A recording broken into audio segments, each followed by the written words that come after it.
കൊച്ചി എനിക്ക് ഏറ്റവും പ്രിയപ്പെട്ട സ്ഥലങ്ങളിലൊന്നാണ്. ജീവിതത്തിൻ്റെ മാറ്റത്തിൻ്റെ വലിയൊരു ഘട്ടം സംഭവിച്ചത് കൊച്ചിയിലാണ്. ഒരുപാട് ബിസിനസ്സുകാരെ നേരിട്ട് കണ്ടത് കൊച്ചിയിൽ വെച്ചിട്ടാണ്. പക്ഷേ കൊച്ചി ഇതിനേക്കാൾ കൂടുതൽ ഞാൻ ഇഷ്ടപ്പെടുന്നത് കൊച്ചിയിലെത്തുമ്പോഴുള്ള എൻ്റെ ഒരു പ്രിയപ്പെട്ട സംഘം ഉണ്ട് എന്നുള്ളതാണ്. എനിക്ക് എന്ത് വിചാരിച്ചു നമുക്ക് സിനിമകൾ ചർച്ച ചെയ്യാൻ കഴിയുന്ന, കഥകൾ ചർച്ച ചെയ്യാൻ കഴിയുന്ന ഒരു ടീമുണ്ട്. അത് ഒന്ന് എൻ്റെ ഏറ്റവും പ്രിയപ്പെട്ട സഹോദരതുല്യനായ ശ്രീഹരി, പിന്നെ കൂടാതെ വിലായത്ത് ബുദ്ധയുടെയൊക്കെ എഴുത്തുകാരനായ രാജേഷ് ഏട്ടൻ, ഒരു ഡയറക്ടർ എന്നൊക്കെ വളരെ ഹൈലി ടാലൻറ്റുള്ള അഭിജിത്ത്. അപ്പോൾ നമ്മുടെ ഈ ചർച്ചകളൊക്കെ എന്ന് വെച്ച് കഴിഞ്ഞാൽ ചില ദിവസങ്ങൾ വൈകുന്നേരം തുടങ്ങി വെളുക്കുവോളം ചർച്ചകൾ നീണ്ടു പോകാറില്ല. പക്ഷെ അതെല്ലാം നമ്മൾ എൻജോയ് ചെയ്യും. ചില ദിവസങ്ങളിലൊക്കെ എനിക്ക് അടുത്ത ദിവസം വർക്ക് എന്നുള്ളതാണ് പലപ്പോഴും ചർച്ചകൾ നിർത്തുന്നു പോലും. അങ്ങനെയുള്ള ഒരു ചർച്ചയ്ക്കെഴുതി വെച്ചിട്ട് പെട്ടെന്നൊരു ദിവസം രാജേഷ് പിന്നാടൻ അദ്ദേഹം ഒരു കഥ പറഞ്ഞു. അതെനിക്ക് ഒരുപാട് സ്ട്രൈക്ക് ചെയ്ത ഒരു കഥ. അത് ശ്രീ ബാലചന്ദ്രൻ ചുള്ളിക്കാട് അദ്ദേഹത്തിൻ്റെ ചിദംബര സ്മരണകൾ എന്ന ഒരു വളരെ ജീവിതഗന്ധിയായ ഒരു പുസ്തകമാണ്. അത് കുറേയധികം ഷോർട്ട് സ്റ്റോറീസുള്ള അനുഭവ കഥകളാണ്. അതിലൊരെണ്ണമാണ്, അതിലൊരു കഥയാണ്.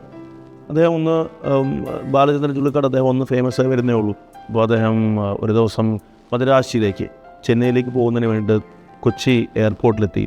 അപ്പോൾ അദ്ദേഹം നല്ല ചൂടുള്ളൊരു ദിവസമാണ്. അപ്പോൾ അദ്ദേഹം വന്നൊരു ബോട്ടിൽ വെള്ളമൊക്കെ വാങ്ങി അവിടെ ഇങ്ങനെ ഇരിക്കുകയാണ്. ആ സമയത്ത് നേരെ എതിരെ ഒരു സുന്ദരിയായൊരു സ്ത്രീ വന്നിരുന്നു. അപ്പോൾ സാധാരണഗതിയിൽ അങ്ങനെ ഒരു മെച്യൂറായിട്ടുള്ള ആളായിട്ടുള്ള ബാലചന്ദ്രൻ ചുള്ളിക്കാടിന് പെട്ടെന്ന് ആ സ്ത്രീ, മനോഹരിയായ അതിസുന്ദരിയായ സ്ത്രീയിൽ നിന്ന് കണ്ണെടുക്കാനേ തോന്നുന്നില്ല. പലപ്പോഴും ഒളിഞ്ഞും തെളിഞ്ഞുമൊക്കെ പുള്ളിക്കാരി നോക്കുന്നുണ്ട്.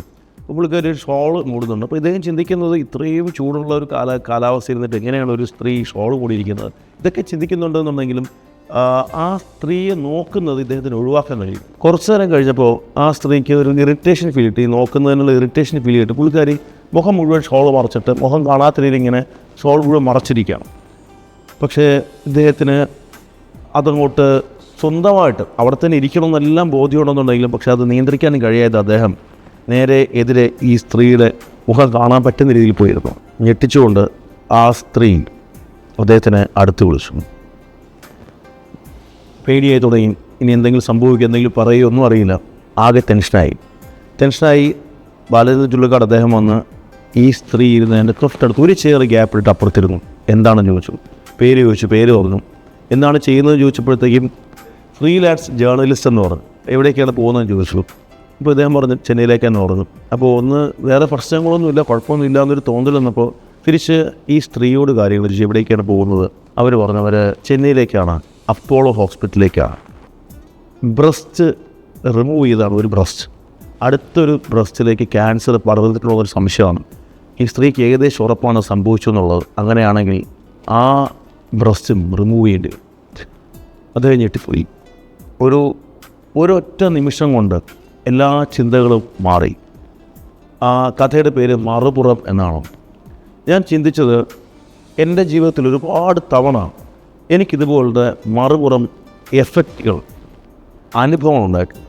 നമ്മൾ ചിന്തിക്കുന്ന ഒരു കാര്യമേ അല്ല ചിലപ്പോൾ അവരുടെ ഉള്ളിലുണ്ടാവും. നമ്മൾ കരുതുന്ന കാര്യമേ ആയിരിക്കില്ല അവർ ചിന്തിച്ച് വെച്ചിട്ടുള്ള. ഇങ്ങനെയുള്ള മറുപുറങ്ങൾ നമ്മളെല്ലാവരുടെയും ജീവിതത്തിലുണ്ടായിട്ടുണ്ടാവും. പക്ഷേ ചിന്തിക്കേണ്ട ഒരു കാര്യം, എന്തുകൊണ്ടാണ് അവരങ്ങനെ ചെയ്തത്, എന്തുകൊണ്ടാണ് അവരങ്ങനെ ചിന്തിക്കുന്നത്, എന്തുകൊണ്ടാണ് അവരങ്ങനെ പെരുമാറുന്നതെന്നൊരു തോന്നൽ ഒരു തവണ നമുക്ക് ചിന്തിക്കാൻ കഴിയുകയാണെങ്കിൽ ഒരുപക്ഷെ നമ്മുടെ ജീവിതത്തിലുണ്ടായ പല പ്രശ്നങ്ങളും, പല വലിയ പ്രശ്നങ്ങളും ഒഴിവാക്കാൻ പറ്റിയേക്കും. അപ്പോൾ ഇനി ഒരു തവണ നിങ്ങൾക്കൊരാളെക്കുറിച്ച് എന്തെങ്കിലും നെഗറ്റീവായിട്ട്, അല്ലെന്നുണ്ടെങ്കിൽ ഒരാളെക്കുറിച്ചൊരു മോശമായിട്ടൊരു ചിന്ത നമ്മുടെ ഉള്ളിൽ വരികയാണെന്നുണ്ടെങ്കിൽ, അല്ലെങ്കിൽ ഒരാളെക്കുറിച്ച് ഒരുപാട് നല്ല കാര്യം നമ്മുടെ മനസ്സിൽ വരികയാണെന്നുണ്ടെങ്കിലും ഒരു തവണ അതിലൊരു മറുപുറം ഉണ്ടായാൽ എന്തായിരിക്കും ചിന്തിച്ച് നോക്കുക. And get prepared to face it. Thank U.